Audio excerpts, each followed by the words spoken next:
चलो, कल की क्लास में मैंने आप लोगों को करंट अकाउंट और कैपिटल अकाउंट के बारे में बता दिया था। किसके बारे में बता दिया था?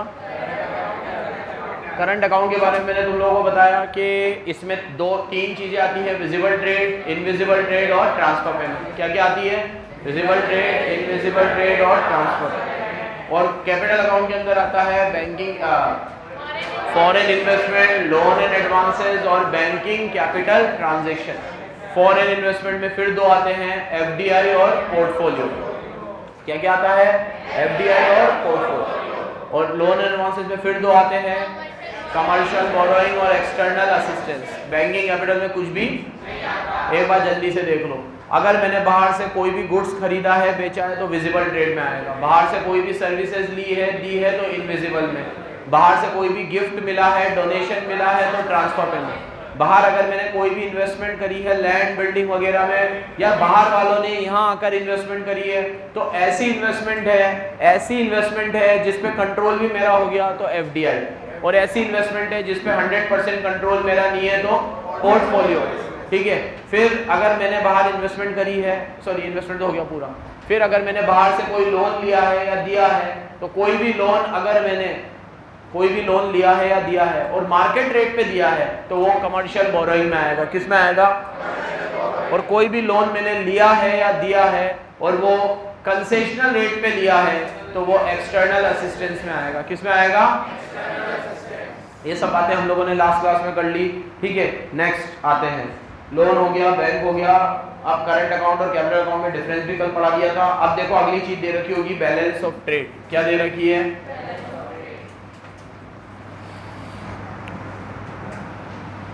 ये टॉपिक पढ़ाने से पहले एक सवाल का जवाब दो।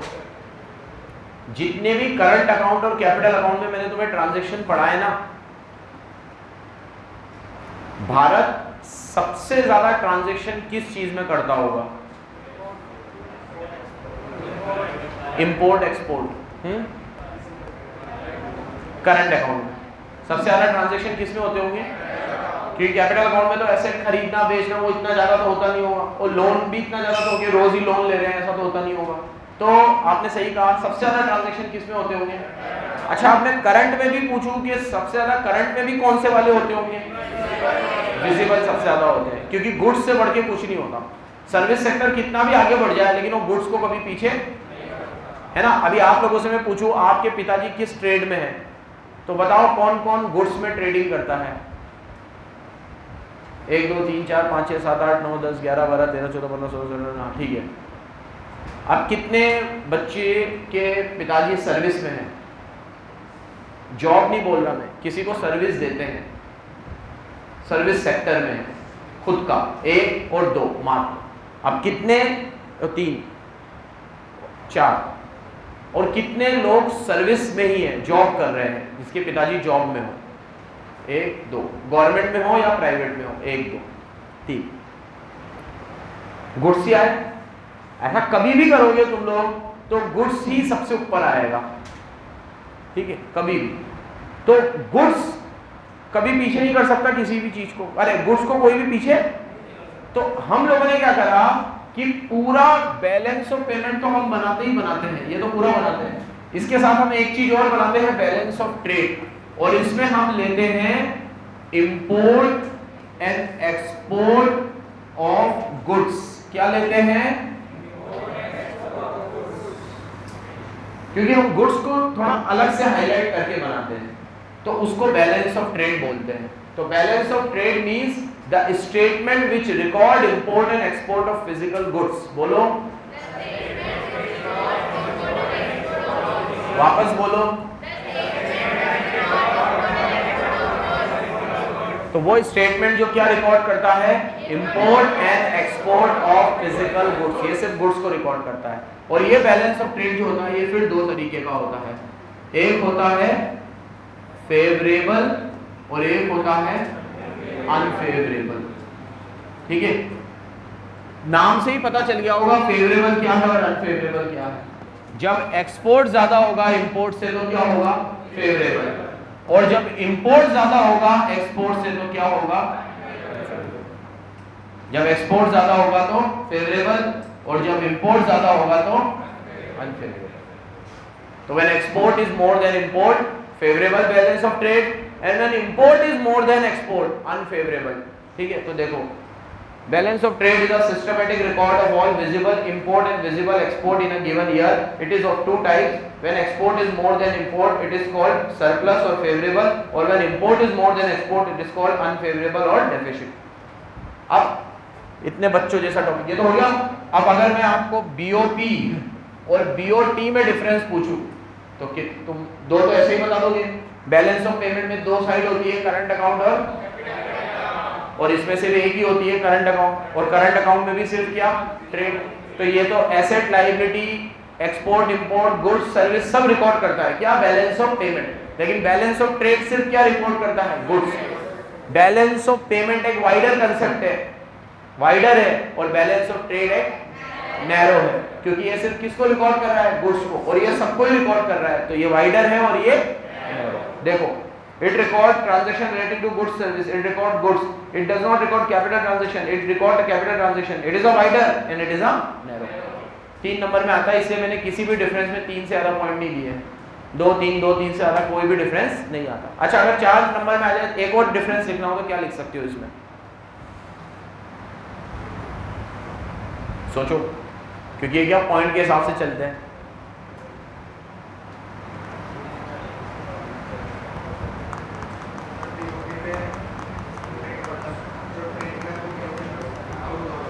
जो ट्रेड में है वो,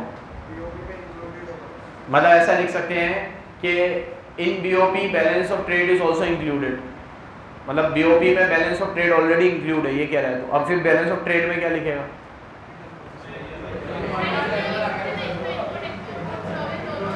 तो लिख लिया ना ऊपर। देखो, एक तुम ये लिखोगे कि बैलेंस ऑफ पेमेंट तुम्हारी इनकम और असेट दोनों को अफेक्ट करता है, बैलेंस ऑफ ट्रेड सिर्फ तुम्हारी इनकम को अफेक्ट करता है। जो ऊपर एक कल पॉइंट बता था ना, वो यहाँ पे भी लिखा जा सकता है कि बैलेंस ऑफ पेमेंट किसको अफेक्ट करता है, इनकम को, लेवल ऑफ एसेट को, इनकम को भी और लेवल ऑफ एसेट को भी और लेवल ऑफ लायबिलिटी को भी, सबको अफेक्ट करता है क्या, बैलेंस ऑफ पेमेंट। लेकिन बैलेंस ऑफ ट्रेड सिर्फ किसको अफेक्ट करता है, लेवल ऑफ इनकम को, क्योंकि इसमें सिर्फ इंपोर्ट एक्सपोर्ट आ रहा है, तो इससे आपको देश की इनकम पता चलेगी, एसेट का लेवल पता नहीं चलेगा। बराबर याद रखना। ये हो गया पूरा।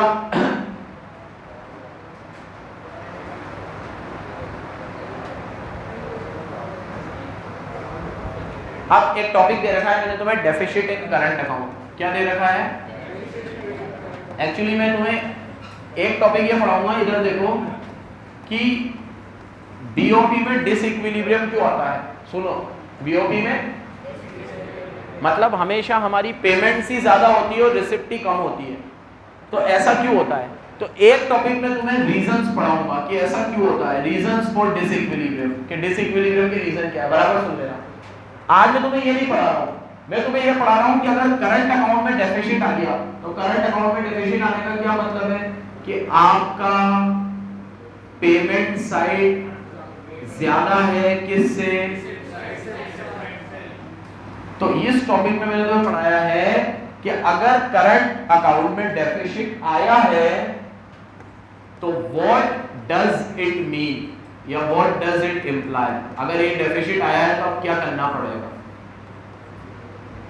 या ऐसा कहूं कि इसके कॉन्सिक्वेंसेस क्या होंगे। अब इसके बुक में मत देखना, थोड़ा सोच के बताओ, क्योंकि इंडिया में तो हमेशा यही हो रहा है। क्या हो रहा है कि हमारी पेमेंट हमेशा ज्यादा है और हमारी रिसिप्ट हमेशा कम है।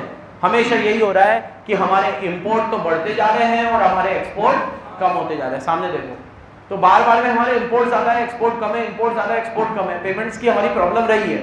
अब आप 2 मिनट सोच समझ के बताओ कि इससे क्या होगा। देखो बच्चों, पिछली बार भी अभी जो पेपर हुआ ना, उसमें भी 95-96 मार्क्स इकोनॉमिक्स में आए, 100 नहीं आए। याद है क्यों नहीं आए? एक G20 का क्वेश्चन आ गया। मैं हमेशा कहता हूं करंट अफेयर में से क्वेश्चन आएगा, करंट अफेयर में से क्वेश्चन आएगा। इस साल क्या हुआ था, हमारे यहाँ G20 समिट हुआ था। G20 पे से एक बहुत शानदार केस स्टडी बना के डाली थी वो कोर्स की। अब जिसका इंटेलेक्चुअल थोड़ा सा भी वीक होता है ना, बस वहां पे वो 100 की गाड़ियों से दूर हो जाता है। 95-96 तक तो पूरी भीड़ पहुंचती है, 100 तक हर कोई नहीं पहुंचता। वो 100 की तैयारी करना, पिछली बार भी खूब बोलता था मैं। और क्वेश्चन देखो, वो 5 नंबर का G20 का क्वेश्चन आया है। तुम्हारे कल अभी वो चैप्टर तुम्हें पढ़ाया नहीं है, जिस चैप्टर से वो लिंक था, जब वो चैप्टर पढ़ाऊंगा ना तो तुम लोगों के साथ डिस्कस करूंगा। खैर अब देखा हुआ होगा तो तुम लोग आंसर दे भी दोगे, लेकिन अब उस समय वो 3 घंटे में दिमाग कैसे चला, सोच पाए नहीं सोच पाए, एकदम से 3 घंटे में कुछ भी क्लिक नहीं होता। 1 साल की पूरी निरंतर मेहनत होती है तो वहां पे भी वो दिखती है। ठीक है, तो वो 95, 96 और 100 बस यही फर्क है। तो अपना करंट अफेयर अच्छा कर लेना। अभी आस पास इकोनॉमी में क्या चलता है, जितनी भी चीजें तुम्हें बताता रहता हूँ अलग से, ये सब एक बार तरीके से मान के चलना पार्ट ऑफ योर कोर्स है, ये कोर्स का हिस्सा है। ठीक है, बोलो अब हमारा बीओपी में पेमेंट का लफड़ा हमेशा रहता है, क्या सीखे, क्या होगा इससे, अब क्या होगा? हाँ बोल, क्या डिपेंडेंसी बढ़ जाएगी? किस पे? दूसरी कंट्री पे हमारी डिपेंडेंसी बढ़ जाएगी, हमारी करेंसी डिवैल्यू हो जाएगी, इंपोर्टेड गुड्स की वैल्यू बढ़ जाएगी तो देश में महंगाई बढ़ जाएगी। अब ये पेमेंट को करने के लिए लोन लेना पड़ेगा, लोन लेंगे तो लायबिलिटी बढ़ जाएगी, और यहाँ से हमारे डोमेस्टिक प्रोड्यूसर्स की इनकम कम हो जाएगी, क्योंकि आप हर चीज इंपोर्ट कर रहे हो। इंपोर्ट करने से क्या हो रहा है कि बाहर की चीजें ज्यादा बिक रही है तो हमारी वैल्यू कम हो रही है। Very good. अब तुमने इतने सारे पॉइंट बोले हैं, वही सारे पॉइंट इसमें लिखे हुए होंगे, बोलो। ठीक है, अगर हमारे डोमेस्टिक प्रोड्यूसर ये सोचेंगे कि हमसे कोई लेता ही नहीं है तो हम बनाए भी नहीं, तो वो अपनी फैक्ट्री बंद कर देंगे, और जितना वो फैक्ट्री बंद करेंगे उससे हमारे देश में अनएम्प्लॉयमेंट बढ़ेगा। Very good, that's what I want. थोड़ा सा बियॉन्ड द बुक जाके भी हम सोचें ताकि कोई ऐसा क्वेश्चन आ जाए तो हम लिख सके। चलो पढ़ो, देखो, it lower down the income of our country. First, ये हमारी इनकम को क्या कर देगा? कम कर देगा। Lower down the income of nation, ये हमारी इनकम को क्या कर देता है? कम कर देता है। अच्छा, हमें इंपोर्ट की डिपेंडेंसी कम करनी होगी। जैसे हम लोग क्रूड ऑयल पे कम कर रहे हैं, क्रूड ऑयल पे हम कितना काम कर रहे हैं, इलेक्ट्रिक व्हीकल के ऊपर सब्सिडी दे रहे हैं, उस दिन भी बात हुई, सोलर प्लांट्स के ऊपर हम काम कर रहे हैं। ठीक है, सोलर एनर्जी, विंड एनर्जी, हम जितना चाह रहे हैं कि क्रूड ऑयल पे हमारी डिपेंडेंसी कम हो, ऐसे हर छोटी छोटी चीज में।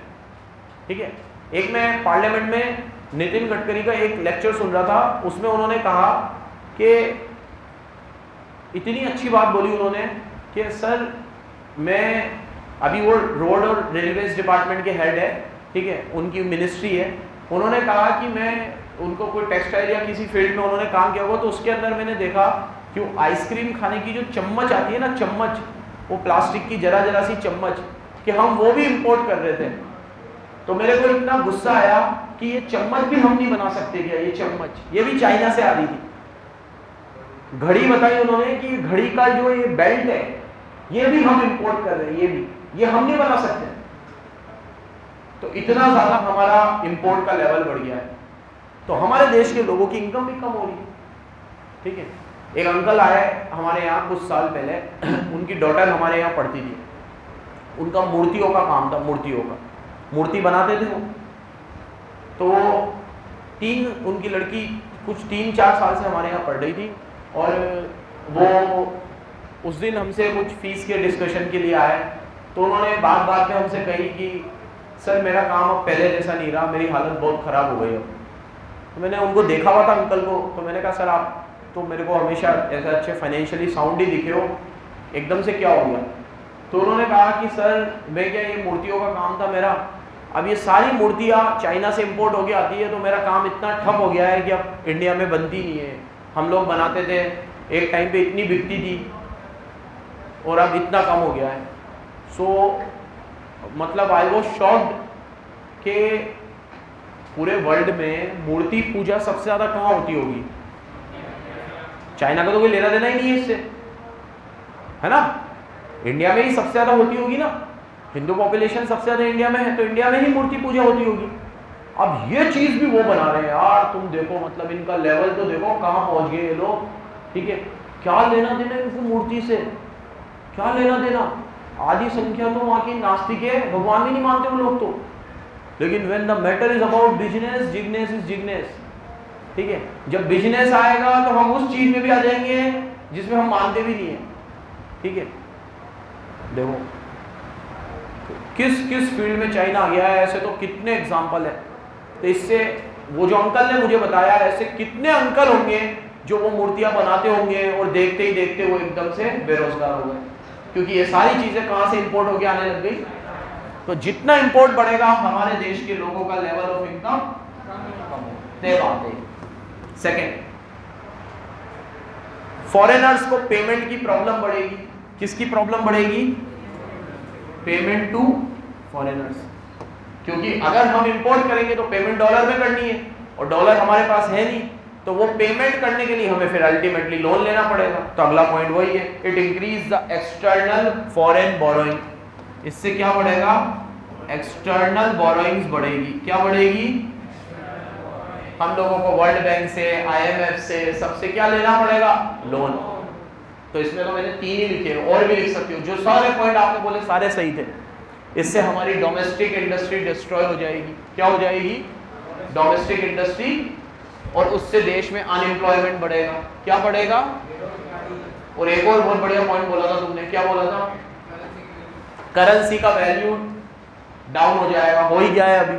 $1 का रेट 84, 85, 86, 87 बढ़ता जा रहा है। ठीक है, अभी जब डॉलर का रेट उस समय जब मनमोहन सिंह प्राइम मिनिस्टर थे तो 59-60 के अराउंड आ गया था डॉलर का रेट। ठीक है, तो ऐसा कहते थे कि भाई डॉलर वेंटिलेटर पे चढ़ा गया है।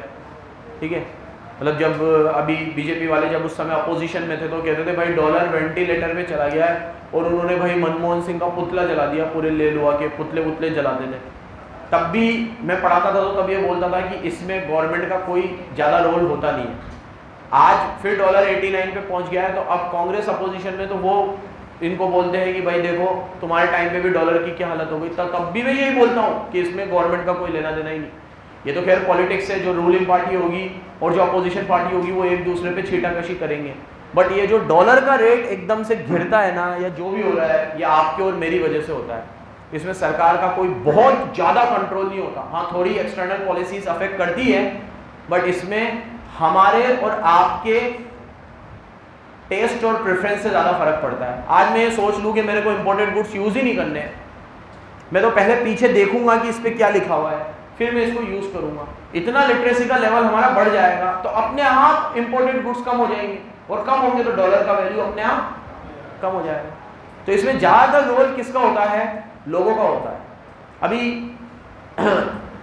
वहाँ वेस्ट में किसी जगह पर, फ्रांस में, स्पेन में, मेरे को कंट्री याद नहीं है, डोमिनोज ने अपने सारे आउटलेट बंद कर दिए, सारे, एक भी नहीं है अब। शायद फ्रांस में ही है ना? क्यों कर दिए? क्योंकि वहां की लोकल कंपनी इतना जबरदस्त पिज्जा बना रही है कि डोमिनोज उसके सामने अड़ ही नहीं पा रहा है, वो उसको कॉस्ट में बीट ही नहीं कर पा रहा। जो लेवल पे वो कंपनी, वहां की लोकल कंपनी बना के दे रही है, डोमिनोज उससे कॉम्पीट ही नहीं कर पा रहा। अभी थोड़े टाइम पहले की बात है, सारे ऑपरेशन बंद कर दिए, सारे जीरो हो गया डोमिनोज के, इतनी बड़ी कंट्री में जीरो आउटलेट है। ये होता है, ऐसी चीज होनी चाहिए। ठीक है, इसलिए ये मेक इन इंडिया और ये सारे, जब हमारे ब्रांड्स को हम लोग ही तवज्जो देना शुरू करेंगे, हम उनको प्रायोरिटी देंगे, तो अपने आप डॉलर का रेट नीचे आ जाएगा। तो ये चीज़ें एक्सटर्नल फोर्सेस से नहीं, इंटरनल फोर्सेस से अफेक्ट होती है। तो ये सारे कारण हैं। अगर भी करंट अकाउंट में डेफिसिट आएगा तो ये सब कुछ होगा। क्या क्या होगा एक बार फिर देख लो। लेवल ऑफ इनकम डाउन हो जाएगा, वो अंकल वाला एक एग्जांपल दिया, उससे क्या होगा? एक्सटर्नल कंट्री पे हमारा डिपेंडेंस बढ़ेगा, पेमेंट में प्रॉब्लम आएगी, बोरोइंग्स बढ़ेगी, डोमेस्टिक इंडस्ट्री डिस्ट्रॉय हो जाएगी और अनएम्प्लॉयमेंट बढ़ेगा। ठीक है, चलो कल देखेंगे बाकी। डिसइक्विलिब्रियम से कल पढ़ते हैं, मन करते कल लास्ट लेक्चर रहेगा इसका।